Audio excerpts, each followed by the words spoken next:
Educação à distância, mudando realidades.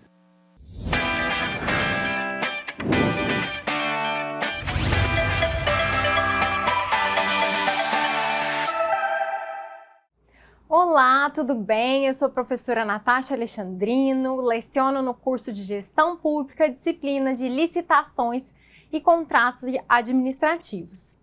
Eu estou aqui no campus Porto Velho, Zona Norte, no estúdio do IFRO, e atrás de mim tem uma parede branca escrito EAD Mudando Realidades. Eu sou uma pessoa alta, estou com um terno marrom e uma blusa vermelha dentro. Então, gente, vamos lá para a nossa segunda unidade de licitações. E agora, finalmente, a gente vai estudar o que mudou em termos de modalidades licitatórias. Pois bem, já digo assim, para a gente começar, que a nova Lei de Licitações e Contratos Administrativos, ela extinguiu duas modalidades licitatórias, né? Então, em relação a 8666, vocês vão perceber que acabou, tá bom? Acabou o convite e a tomada de preços. E por que acabou? Qual foi o argumento, né?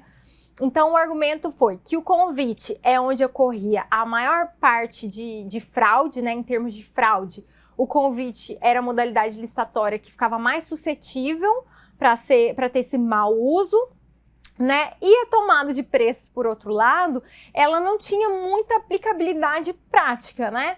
Então, a gente já tem aí que a Lei 14.133, ela não prevê, né? Ela extinguiu como modalidade licitatória o convite e a tomada de preço, e por outro lado, ela trouxe uma nova modalidade que se chama diálogo competitivo. Então vamos ver. Atualmente, as modalidades licitatórias estão no artigo 28 e são o pregão, a concorrência, o concurso, o leilão. Aí a gente tem essa nova modalidade que é o diálogo competitivo. Em compensação, convite e tomada de preços foram excluídos, tá? Importante dizer que o artigo 28, né, no seu parágrafo 2º da nova lei, veda a criação de outras modalidades licitatórias e também veda a combinação de modalidades, tá bom? Agora, além das modalidades licitatórias, nós temos também procedimentos auxiliares da licitação, que é, por exemplo, o procedimento de manifestação de interesse, ou até mesmo a licitação, né, o sistema de registro de preço, tá bom? E aí esses procedimentos vão ser vistos adiante. Mas agora a gente vai começar realmente a estudar as modalidades licitatórias. E aí, para a gente quebrar o gelo, eu já trouxe o diálogo competitivo, né? Então, vamos começar com o que é novo. O diálogo competitivo, pessoal, ele tem uma origem, né? A inspiração dele, o modelo, a gente importou do direito europeu, né? Então, qual que é o lance? Às vezes, a administração, em situações mais complexas, ela não tem muito bem uma solução para aquele problema dela.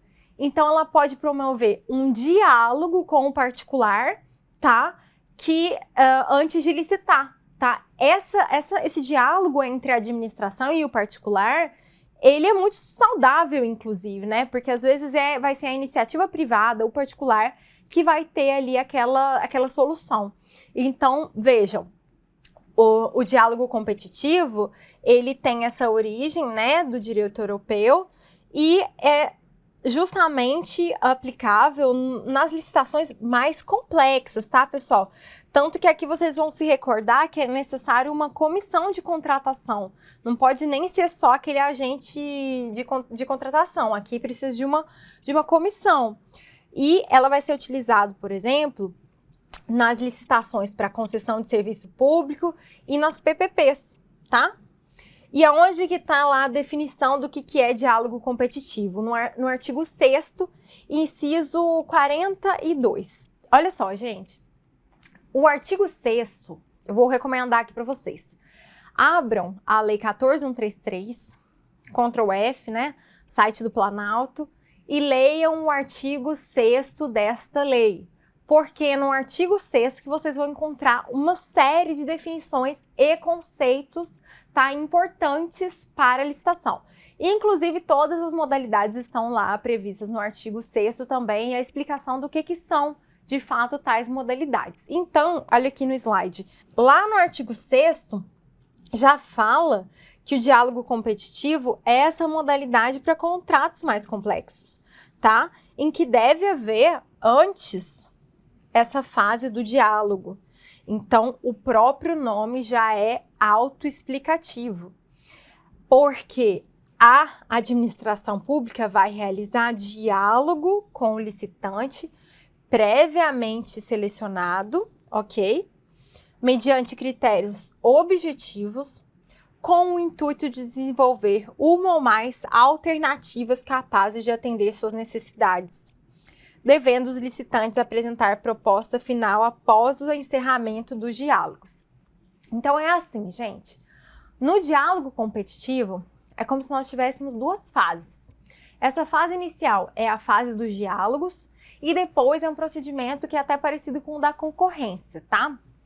Vejam, aqui no artigo 32 vai falar quando que a gente vai usar o diálogo competitivo, que é justamente, como eu já adiantei, quando é mais complexo, quando o objeto envolver uma inovação técnica ou tecnológica, né?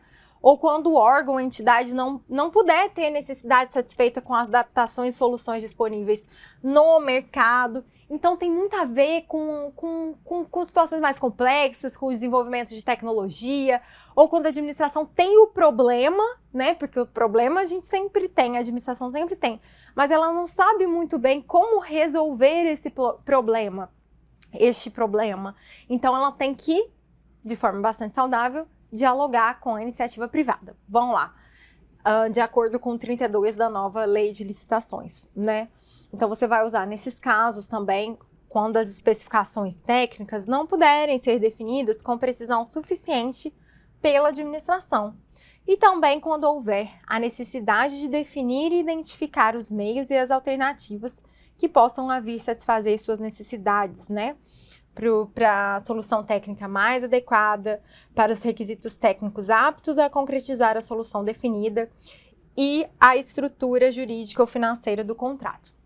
Então, aqui eu trouxe para vocês a letra da lei mesmo, né, que vai falar quais são as hipóteses de incidência da modalidade de diálogo competitivo. Então, aqui eu resumi, né, essas fases do diálogo. Na primeira fase, então, dessa modalidade, diálogo competitivo, tem, como o próprio nome já diz, o diálogo entre os particulares e da administração e a instauração daquela comissão, né, de 3 servidores efetivos ou empregados públicos. Tá, o que é bacana? Dependendo da complexidade, a administração pode contratar, gente, até profissional da área técnica para auxiliar a comissão, né, uma espécie de assessoramento. E aí, nessa fase, tem a publicação de um edital com os requisitos objetivos que vai apresentar as necessidades da administração. Então, a administração vai falar assim, olha, eu tenho o problema X, né, que eu não sei solucionar. Particulares, vocês têm solução para o problema X, né? E aí, nesse edital vai ter o prazo de 25 dias úteis para manifestar interesse de participar da licitação, né, desse diálogo. E aí, neste momento, a administração começa a interagir com os particulares em reuniões que devem ser registradas e gravadas. Bem, então delibera, passemos para a segunda fase do diálogo competitivo. Se a gente já viu o diálogo, agora a gente vai ver o quê? A competição, né? Olha aí, aqui a gente tem um novo edital contendo a especificação da solução que atenda aquela necessidade, né, que resolva o nosso problema X, e os critérios objetivos a serem utilizados para a seleção da proposta mais vantajosa, tá? Aqui, gente, a administração vai abrir um prazo que não seja menor que 60 dias úteis para todos os licitantes pré-selecionados, e aí vai partir para aquele procedimento que é semelhante à modalidade concorrência, tá? Então, a gente está aí na expectativa de como o diálogo competitivo vai ser aplicado na prática, porque é uma modalidade nova, né, que veio incorporada do direito europeu para a Lei 14.133 de 2021. Então, a gente está, neste momento, com essa modalidade que ela é complexa e nova, e a gente quer ver, né? A gente deve acompanhar como que isso vai se dar na prática, ok? Aqui, gente, passando agora para a segunda modalidade, que hoje a gente vai ver bastante coisa aqui na unidade 2, eu vou falar do pregão, tá? No pregão, a gente tem a figura do pregoeiro. Então, quem que faz o pregão é o pregoeiro, que é um servidor designado para essa função de pregoeiro, tá bom? E aqui é muito interessante dizer, em termos de critério de julgamento, no pregão, o critério de julgamento objetivo vai ser o menor preço ou o maior desconto. Olha aí a inovação, maior desconto, tá? Beleza, prof, mas quando que a gente vai ter pregão? Olha aí, artigo 6º, já falei para vocês que lá tem tudo e mais um pouco. O pregão é aquela modalidade de licitação para bens e serviços comuns. Então, que não são especiais, né? Comuns. E aí, o critério de julgamento, como eu já falei, é o menor preço ou o maior desconto, tá bom? Só que qual que é a novidade? Olha a novidade aí, gente. A novidade é que a sistemática do pregão, na nova lei, ela é modificada, né? Então, o pregão admite lances verbais, visando uma contratação de menor custos, observados os requisitos mínimos de qualidade. E de acordo com o parágrafo único do artigo 29, o pregão ele não vai se aplicar aos serviços de técnicos especializados de natureza predominantemente intelectual e de obras de engenharia, exceto se for serviço comum, beleza? Então, pregão, serviço comum, tá? Agora já a concorrência, e aí que eu quero falar para vocês dessas modificações, o que acontece? Na 8666, vocês vão lembrar, muitos de vocês vão lembrar, que a gente tinha aquela tabela, né? Que foi até uma tabela que foi atualizada há uns anos aí, falando, olha, se a licitação tem o valor tal, valor alto lá, daí tem que ser concorrência. Se tem o valor intermediário, tomada de preço, até tal valor, convite, isso acabou, tá? Na nova lei de licitações e contratos administrativos, a gente não tem mais essa tabela de preço. Então, qual que é a diferença do pregão, por exemplo, para a concorrência? No caso é que o pregão ele vai ocorrer nos bens e serviços comuns, né? E a concorrência, vejam, nos bens e serviços, olha a palavra, especiais, né? E de obras e serviços comuns e especiais de engenharia, tá bom? E aqui também outra diferença, por exemplo, da concorrência para o pregão, é que enquanto no pregão a gente tem como critério o maior desconto ou o menor preço, aqui os critérios de julgamento já são bem mais extensos, olha aí. Então pode ser o menor preço, a melhor técnica, o conteúdo artístico, técnica e preço, maior retorno econômico ou maior desconto, tá bom? E aí, como eu já disse para vocês, agora a gente não faz mais essa distinção entre as modalidades licitatórias em razão do valor, olha aí. Aqui, eu até tinha colocado como que era na antiga, tá? Olha aí. Obras e serviços de engenharia, valor acima de 3.300.000, tal. Agora não, tá? Agora, não, essa tabela aqui, ela não é mais necessária. Mas fica aí a título de ilustração. Beleza? Então, agora, passemos para a outra modalidade licitatória, que é o leilão. Bom, a gente já viu, então, a modalidade nova, diálogo competitivo, o pregão, e a concorrência.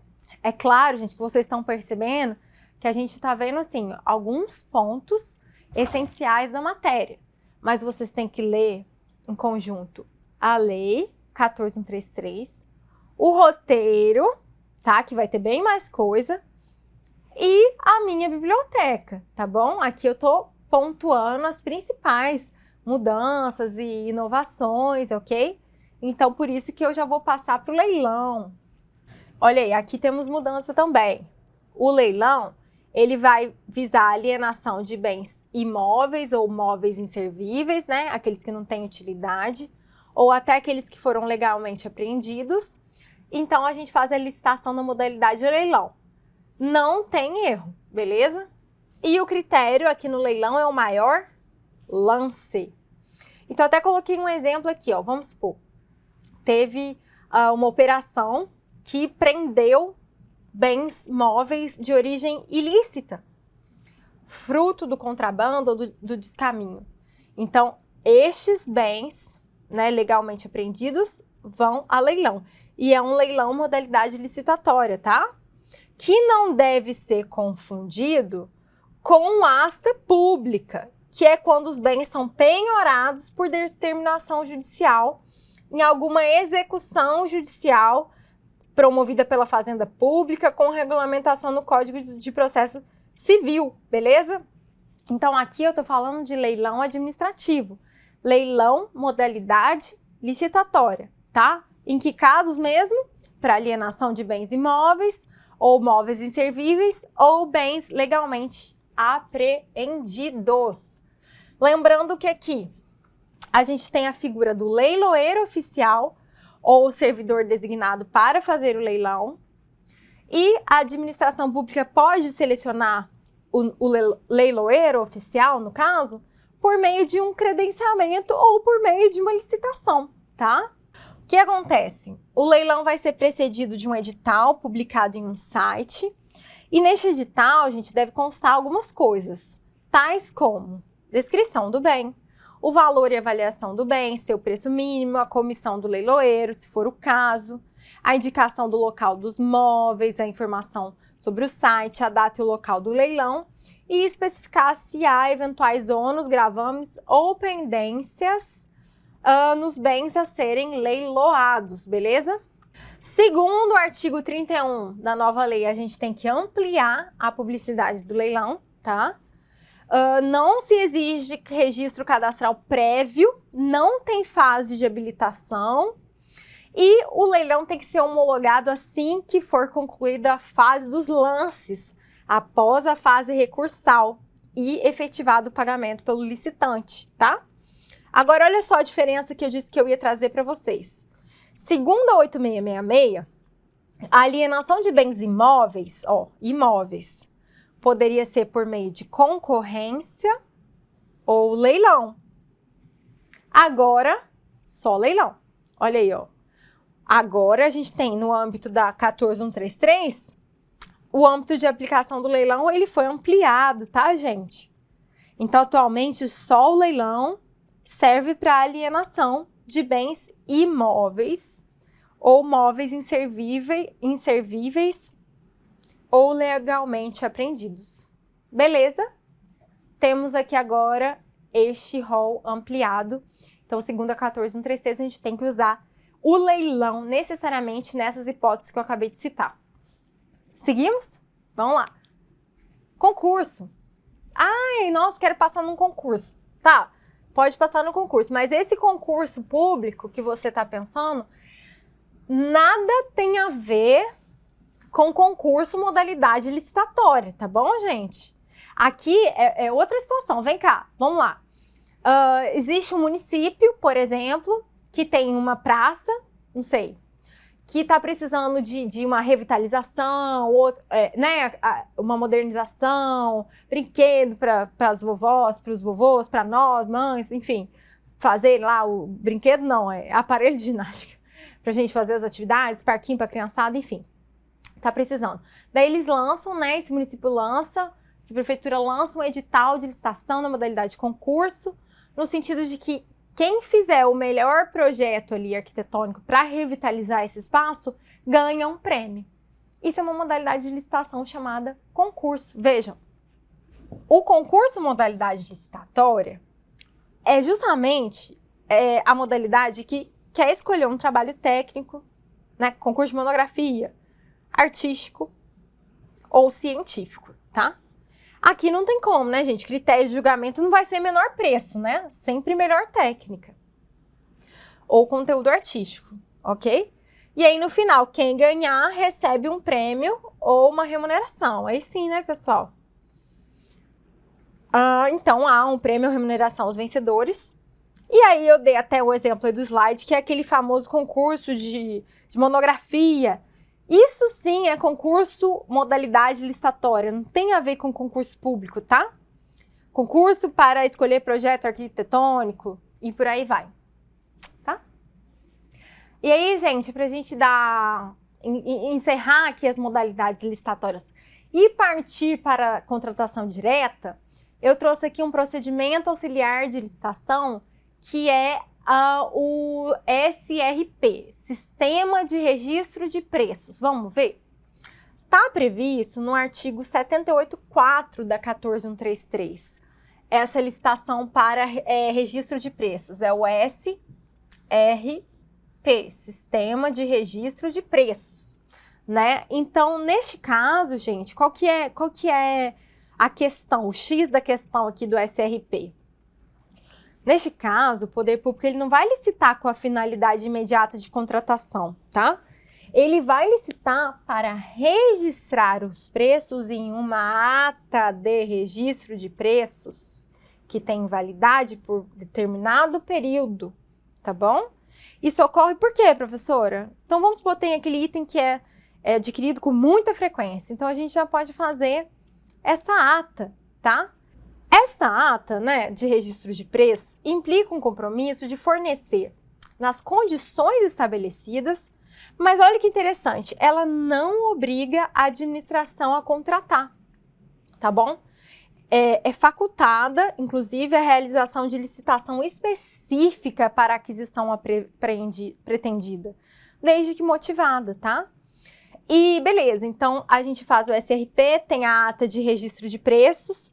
E qual que é a validade dessa ata? Essa ata, ela tem uma validade? Sim, resposta sim. Validade de 1 ano e pode ser prorrogada por igual período, beleza? Desde que comprove que é vantajoso. Então, pessoal, era isso que eu gostaria de falar com vocês aqui na nossa web aula sobre modalidades. Em relação ao sistema de registro de preços, é aqui, gente, que a gente tem a chamada licitação carona, tá? Como eu disse para vocês, é impossível abordar todos os tópicos dentro do tempo que eu tenho à disposição, mas eu peço que vocês estudem a temática da licitação carona, porque ela é um instrumento que está previsto na 14133, é bastante utilizado e pode ser muito bom para a administração ou muito ruim, tá? A licitação carona, ela também... Tem muita gente que não, né, que fica com o pé atrás em termos de carona, mas ela pode ser, sim, muito vantajosa para a administração. Então, deem uma olhada com carinho, tá? Em termos de adesão à ata de registro de preços, que é o nome técnico para a licitação carona. Tá? E para a gente caminhar aí para o fim, para o fim desta unidade, eu vou tratar agora da contratação direta, beleza? Olha aí. O que é contratação direta? São as hipóteses de dispensa e inexigibilidade de licitação, tá? Mas não é um oba-oba.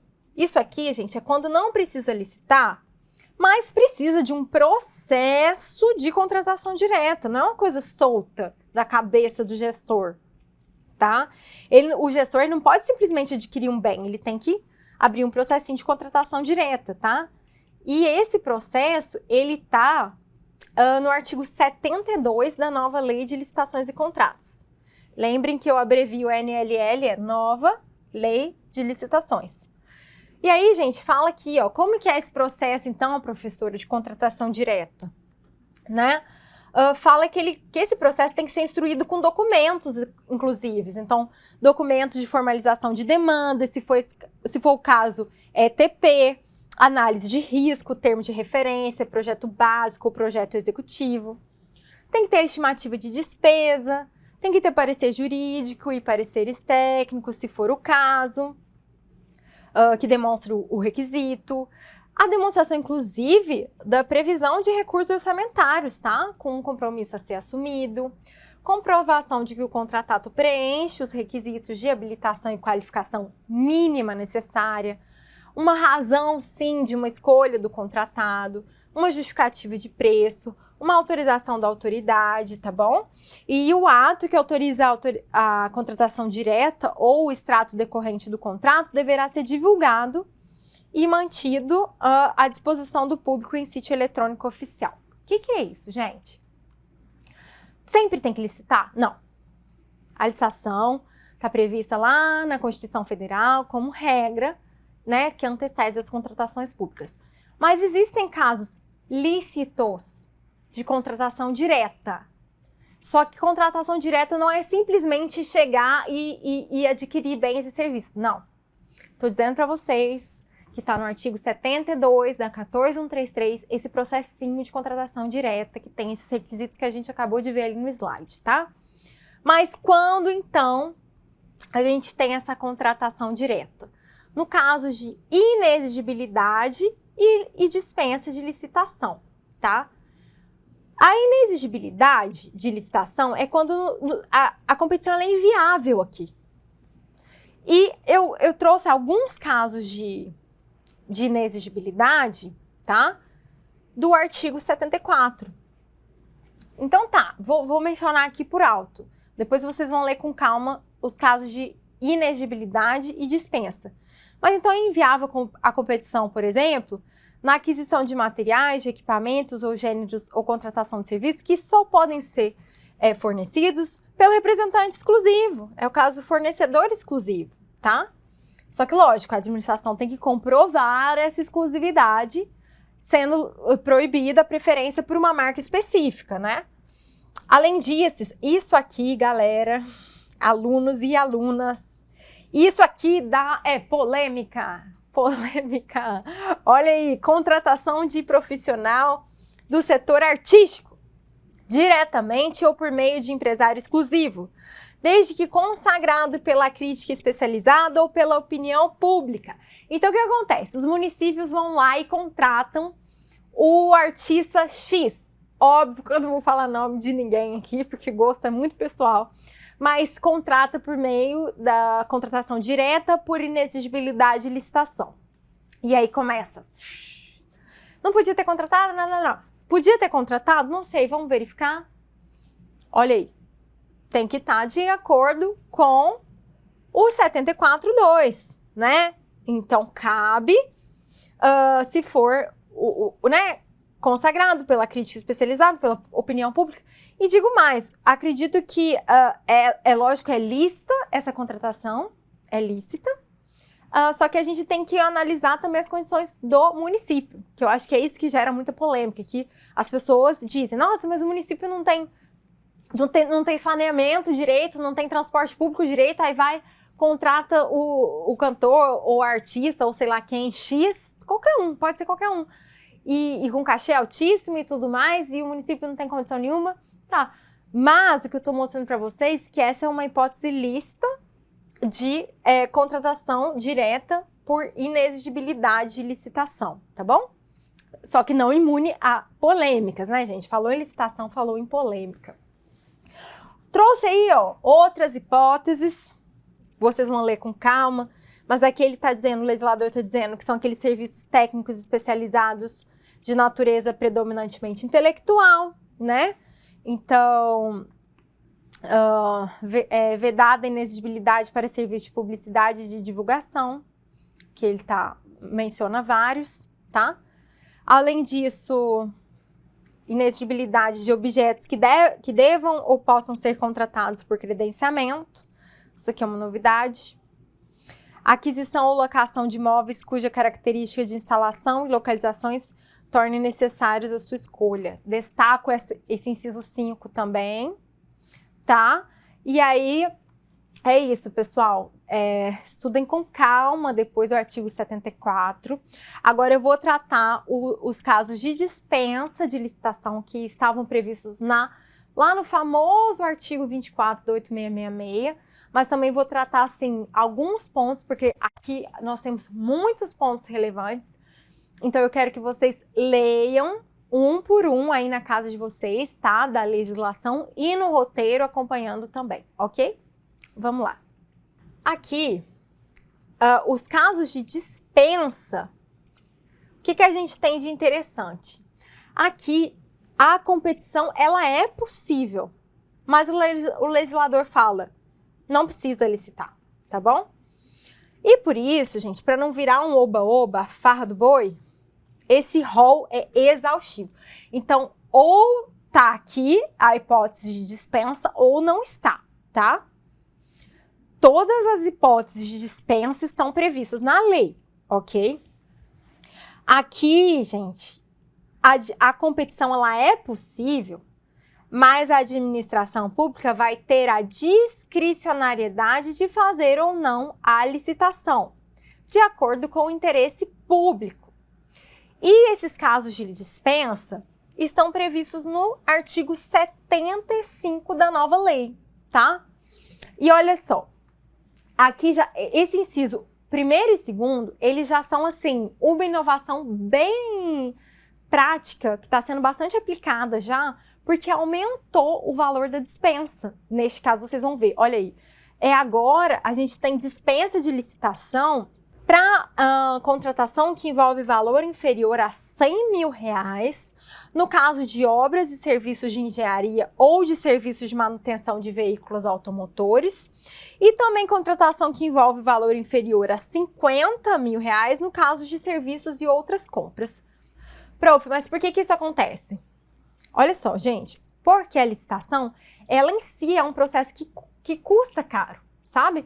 Então, o que o legislador pensou? Olha, é melhor eu colocar aqui alguns casos de dispensa de licitação em razão de um valor que eu considero pequeno, porque, de repente, fazer a licitação ficaria mais caro do que deixar a contratação direta. Então, é essa lógica aqui, tá bom? Que seria as licitações de pequeno valor. Beleza? Aqui, então, são as contratações de pequeno valor. Isso aqui tem bastante aplicabilidade prática, esses incisos 1 e 2 do artigo 75 da nova lei, tá? Mas, como eu sempre digo, tem critério, não é uma coisa solta. Tem que ter, então, uma divulgação de aviso num site, pelo prazo mínimo de 3 dias úteis, com a especificação do objeto pretendido, com a manifestação de interesse da administração em obter propostas adicionais, e deve sim ser selecionada a mais vantajosa, e o pagamento preferencialmente vai ser por meio de cartão de pagamento, cujo extrato deverá ser divulgado no PNCP. Opa, o que é PNCP? Portal Nacional das Contratações Públicas. Uma grande inovação da 14133 é o PNCP, que nada mais é do que um site, tá bom? Pesquisem, entrem, joguem aí no Google, PNCP. Vejam o funcionamento desse site que vai ser tão importante para a prática das nossas licitações e contratações públicas. Agora aqui, gente, a gente tem a dispensa também no caso de licitação frustrada e deserta. O que é isso? É quando não surge licitante interessado ou quando não é apresentado propostas válidas, né? Então, a gente tem a dispensa. E também, se a proposta apresentada tiver um preço muito superior ao do mercado, incompatível com os fixados pelos órgãos competentes. Olha aí. Então, aqui, a gente tem a licitação deserta e a frustrada. Sendo que a deserta é quando não tem licitante, o próprio nome já diz, né?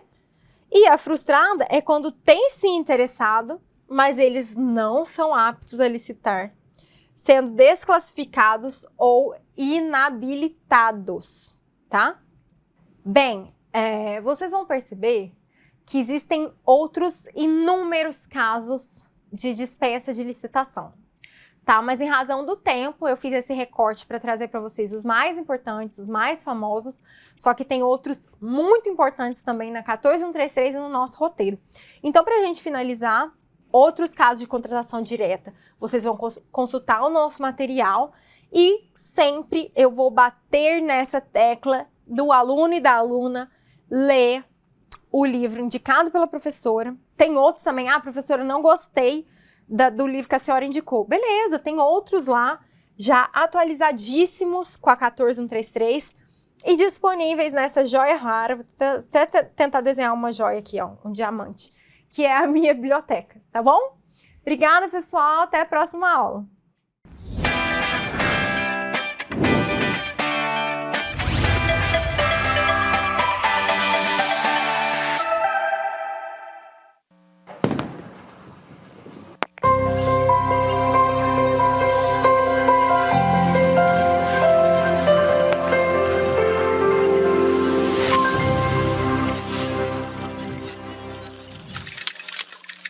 Educação à distância, mudando realidades.